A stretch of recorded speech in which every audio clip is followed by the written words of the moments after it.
તો આ તરફ આણંદમાં રસ્તા પર ગટરના પાણી ફરી વળ્યા છે। ગંગદેવનગર પાસે જાહેર માર્ગ ઉપર ગટરો ઉભરાઈ।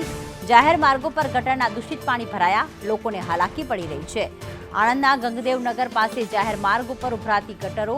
ગંગદેવનગરથી 100 ફૂટ રોડ સુધીમાં ગટરના વહેતા પાણી। જાહેર માર્ગ ઉપર વહેતા ગટરના દૂષિત પાણી। જાહેર માર્ગ પરથી વહેતા દૂષિત પાણીથી પ્રજા ત્રસ્ત થઈ છે। ઇરશાદ અમારી સાથે જોડાઈ ગયા છે। ઇરશાદ, ગટરના પાણી રસ્તા પર ફરી વળ્યા છે, લોકોને કેટલી હાલાકી પડી રહી છે, ક્યારે આ સમસ્યાનું નિરાકરણ લાવવામાં આવશે? જી પ્રીતિ, જણાવી દઉં કે જે આણંદના ગંગદેવનગર વિસ્તાર છે ત્યાં આગળ જે ઉભરાતી ગટરોનો પ્રશ્ન વર્ષોથી છે, પરંતુ નગરપાલિકા દ્વારા તેનું યોગ્ય નિરાકરણ કરવામાં આવતું નથી। આજે પણ વહેલી સવારથી જ જે પ્રમાણે દ્રશ્યો દેખાઈ રહ્યા છે, ગટરના પાણી રસ્તા પર વહી રહ્યા છે।